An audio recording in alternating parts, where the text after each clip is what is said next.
Welcome to God and Autobiography, the podcast. I'm Scott Langdon, and we return you this week to our limited series, Radically Personal.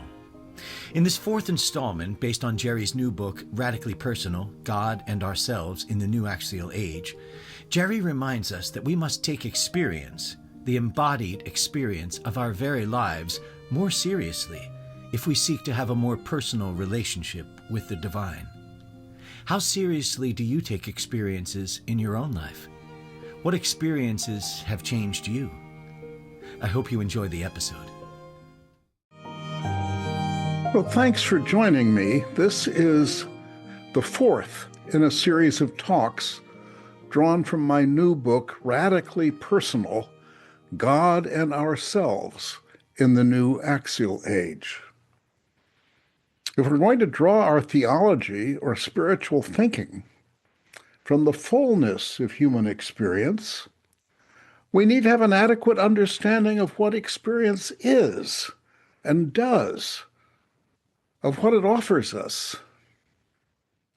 We will not be talking here, at least, about religious experience as such. Those discussions suffer in our time and culture from a conception of experience that is so barren that spiritual experiences seem brazenly bizarre and carry an unbearable burden of proof. We need to remind ourselves of the full range, richness, and depth of experience. Unfortunately, we live in what African-American scholar Nathan Scott calls a time of dearth. We need to regain, he says, we need to regain a sense of presence, of some intimacy, of relationship with reality. Modern science tends to flatten, narrow, and even erase what it is to experience something. This problem was already evident in William James' day. He wrote in the Principles of Psychology, "Most books start with sensations and proceed synthetically, constructing each higher stage from the one below it. But this is abandoning the empirical method of investigation. No one ever had a simple sensation by itself," James says. In other words, we do not actually experience momentary sensations and sense data. Those are abstractions, analytically removed from the actual full-bodied encounter with reality. Later, when the emptying out of experience had become more acute, French phenomenologist Maurice Merleau-Ponty sounded the same warning. Sense experience, he wrote, has become once more a question for us. Empiricism and the scientific attitude leveled out experience and emptied it of all mystery. To the contrary, perception is inhabited by a significance that illuminates the world and its meaning for us. What's true of a particular way of studying nature, Merleau-Ponty said, is not necessarily true of nature itself. Physics treats nature in mathematical terms. That approach has been powerfully effective for its purposes. However, Merleau-Ponty observes, nature is not itself geometrical. That is merely an analytical method.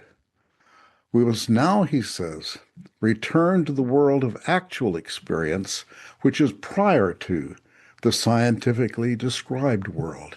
Even for the scientist himself, he or she encounters a full, richly inhabited world before going into the lab and looking at mere numbers, maybe results of experiments. To recognize the deeper reaches of meaning, we have to regain a richer understanding of experience. It is, in fact, at hand. We sometimes forget what we know. The distinguished philosopher Hilary Putnam reminds us of what he calls the depths and shallows of experience. There is, he notes, a concept of experience that leaves literally no room for depth, a conception of experience as, so to speak, all psychological surface. Experience becomes a flat screen, or the screen shifts to the sheaths of the brain itself, or the impressions become electrical impulses, or in the AI version, bits of information. These may be excellent ways to talk about behavior, brains, and computers, but they deflect attention from the depth of human experience, which those research programs aren't designed to explore. In these ways of thinking, Putnam says, concepts provide the only depth, that is, the flat sensory data come in, according to their account. All further dimensions and richer meanings are added by concepts, our conceptual interpretive structures, according to a more, but to the contrary, according to a more accurate, robust sense of what experience actually is, we do not have to construct depth out of flat surfaces. We see the depth in what we encounter. The depth dimension is easy to forget. Modernity came into the habit, for its own purposes, of peeling off qualities from things. We do not see red things, it was said. We just see red. We see qualities.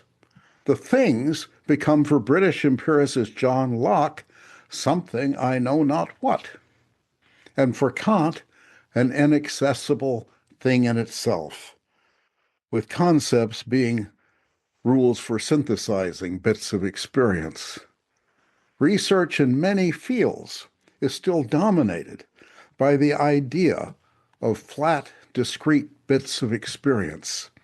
Data can be analyzed quantitatively, compared objectively, traits often treated as essential to scientific research. Well, okay, we're having our own methods of research dictate what it is we encounter and experience rather than letting an experience teach us its own lessons, messages, and meaning.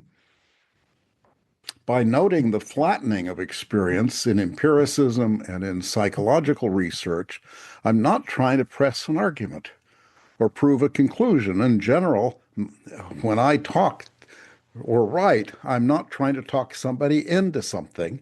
I'm just inviting you to consider thoughts, and in this case, inviting you to reconnect with your own actual experience, unencumbered by current theoretical formulations, and to take in its full range and diversity, inner, outer, and in between, in one's body, mind, and soul, in one's interaction with the surrounding world, with the people, culture, and whatever else one encounters there. Let us remind ourselves of what we know. We see a three-dimensional world, that is to say, a world with depth. In fact, it is not easy to visualize it as two-dimensional. Sometimes artists do that or try to do it for their own purposes, but it's not the world we see. We see a world with depth. After the pandemic, I was struck by the profound difference between seeing people on Zoom, which we'd done for a time, and seeing them in person, as in the flesh human beings. They actually have substance and depth and vitality that one encounters in experience, and their personal depths are real and present, not just projections from an image. We see objects, even such as tables, not as only as three-dimensional with other sides, but as solid, as having insides, or as something on which to set a teacup or change a baby. Or we see it as luxuriant mahogany, or as too large for the space or for its role, say in the dining room or in front of the altar. We normally do not take in the full surround of meanings because we have at any given moment a limited purpose that focuses our attention. We can even forget that we are embodied agents. As British philosopher Roger Scruton writes, ever since Descartes' cogito, the idea of the self as an inner homunculus, as though there's a little mind here running things, has cast its shadow over our views of the human person. The Cartesian picture tempts us to believe that we go through life dragging an animal on a leash, our own bodies, forcing it to do our bidding, the mind directing it, and until at last it collapses and dies. On this view, Scruton writes, I am a subject, my body is an object, I am I, it is it. In this way, the body, your own body, becomes just a thing among things. If Scruton is right, we have to rediscover our own bodies and our agency as embodied selves. We are embodied selves. Consider the implications of the fact that we are mobile. We do not just observe the world or receive its stimuli on the surface of our bodies. That is itself an abstraction, useful for some purposes, but not for understanding the meaning of our worlds. We are organisms, not just machines, not just wet robots, as some like to say. Robots are not organisms. We are. For a similar reason, I have never resonated to the idea that we're socially constructed. That's a mechanical analogy. We are not constructed at all. We grow and develop in a family and community shaped by our language and culture. The older term was better. We are acculturated right from the beginning. We are living, and because we are living, have needs, and enabling us to meet our needs are mobile, and because mobile are agents, and with needs and desires and much more, we have aims and values. All the mysteries of life and death spring from these fundamental features. And of course, not just them, but also the realities thereby encountered. We do not just take in a picture of the world on a mental or neurological screen. We move about in the world. We feel it under our feet. We bump into it. We fall off its cliffs. And if we fall into the lake, get wet and gasp for air. Like all living creatures, we are sentient and have needs. We explore the world around us. We do not just encounter items, we encounter a world. We can only see to the misty edge of the horizon, which is itself open to indefinite dimensions beyond. We explore this world, its forests and rivers and lakes, its hills and canyons and mountains, and especially its foliage and myriad life forms, because it offers what some ecological psychologists call affordances, features relevant to our purposes. Is this water potable? If so, it can satisfy our thirst. Can these rocks be scaled? If so, they afford a particular mobility if our legs are strong enough. The affordances are not limited to utilities. Are these rocks beautiful? If so, they afford a scene of beauty. Are the starry heavens breathtaking? If so, they afford a moment of awe and an understanding that the world, in some respects, invites awe.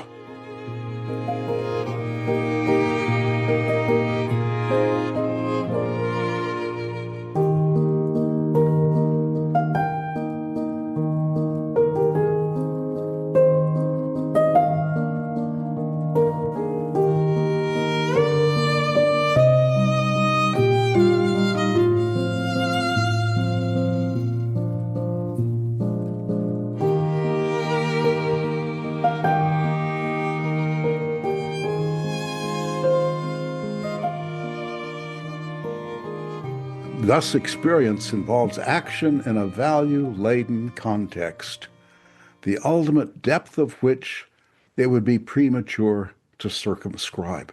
One does not know the full range of possibilities, of depth and of height in one's idealities and understandings and a sense of things.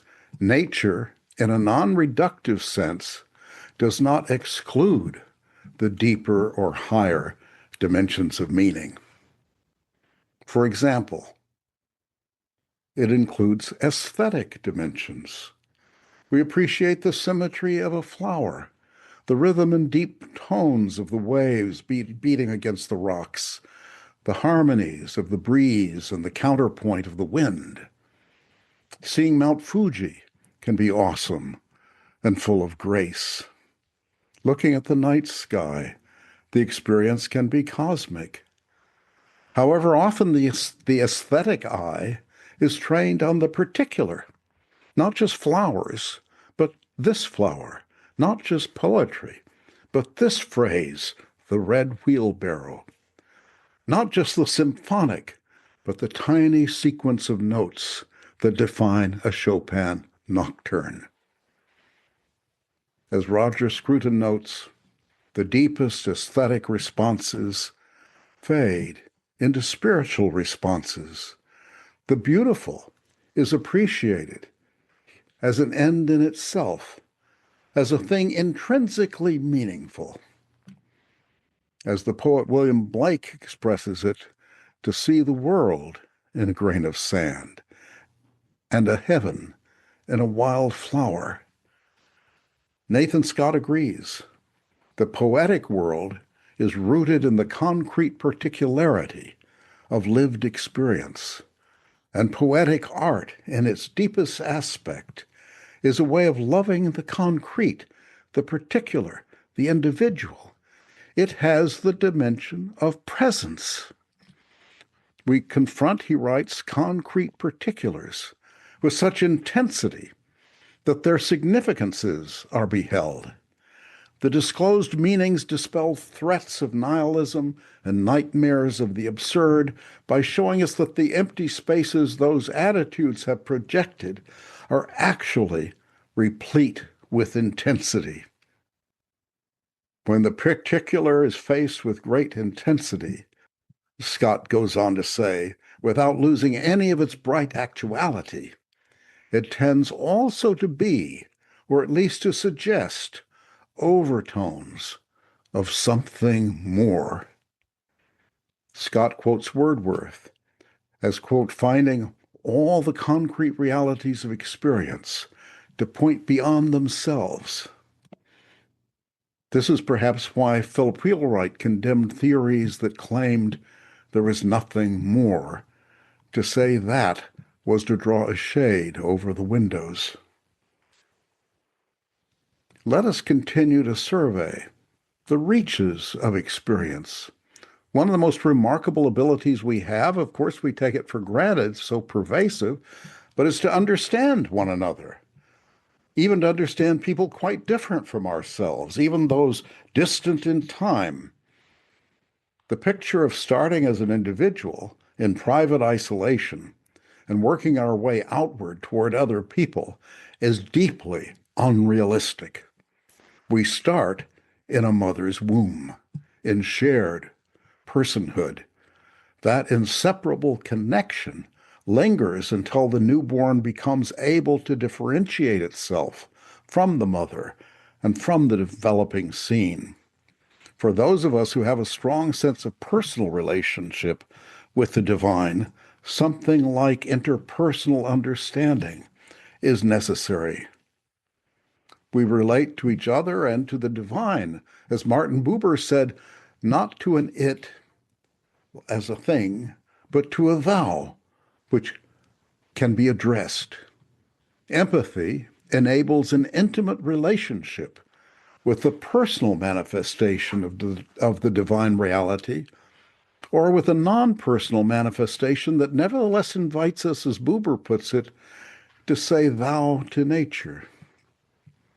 The most profound study of interpersonal understanding began with the phenomenological, the experiential.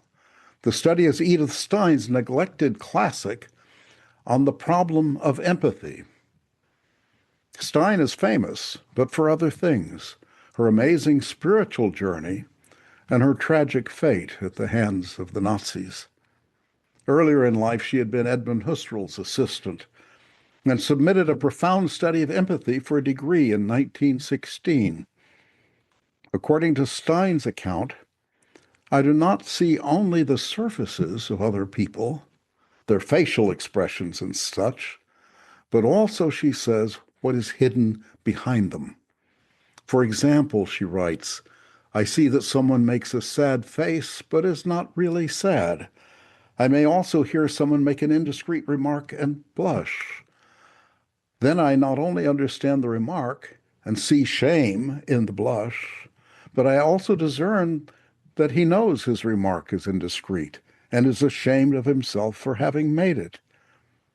Psychologists call this phenomenon fusion, usually reduce it to mere association. This word mere, she says, indicates psychology's tendency to look at explanation as an explaining away, so that the explained phenomenon becomes a subjective creation without objective meaning. Stein objects. We cannot accept this interpretation. Phenomenon remains phenomenon. The seen living body is given in experience as a sensing living body. Similarly, I personally would add, the sensed divine reality is not merely subjective creation, but an encountered living reality. According to psychoanalytic theorist Heinz Kohut, empathic understanding is as basic an endowment of human beings as is vision, hearing, touch, taste, and smell. Empathy involves what Kohut calls vicarious introspection.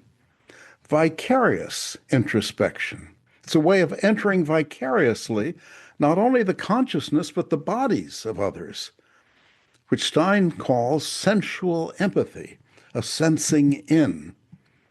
Michael Polanyi calls it an indwelling.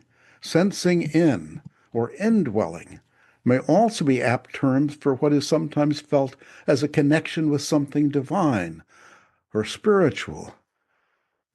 The human capacity for empathy makes it possible for us to connect with one another as persons. This ability is the precondition for all language, all social interaction, cultural engagement, historical understanding. Empathy allows us to love each other, to respect one another, and to make sacrifices for others. It makes it possible for Greek tragedy, Shakespeare, Confucius, and Rumi to plumb life's deepest meanings and for us to understand what they are revealing. Empathy brings forth the depth, richness, meaning, and drama of experience, including its sublime or transcendent dimensions. When we bring emotions into the picture, a new dimension to the self appears. As Edith Stein observes, now, in the act of love, we have a comprehending or an intending of the value of a person. This is not a valuing for any other's sake. His value is not that he does good, even if he perhaps comes to light for this reason. Rather, he himself is valuable, and we love him for his own sake. Stein's analysis is reaching both greater, theologically suggestive depths, but also higher levels of meaning, pertinent to transcendence or ultimacy. In her exploration, Stein turns up aspects of experience with depth, drama, and normative structure. Without delving into unusual or mystical moments, a rich world of multiple dimensions is revealed, flowing directly out of our embodied experience and encounter with one another. Might experience, understood in its full depth and drama, provide an opening to the divine reality? This is a question we will explore next time. And thank you for joining me.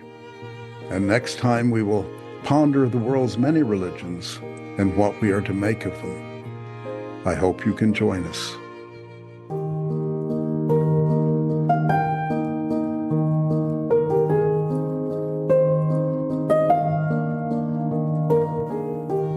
Thank you for listening to God and Autobiography, the podcast. Subscribe for free today wherever you listen to your podcasts and hear a new episode every week. You can hear the complete dramatic adaptation of God and Autobiography as Told to a Philosopher by Jerry L. Martin by beginning with episode 1 of our podcast and listening through its conclusion with episode 44. You can read the original true story in the book from which this podcast is adapted, God and Autobiography as Told to a Philosopher, available now at Amazon.com and always at godandautobiography.com. Pick up your own copy today. If you have any questions about this or any other episode, please email us at questions@godandautobiography.com and experience the world from God's perspective, as it was told to a philosopher. This is Scott Langdon. I'll see you next time.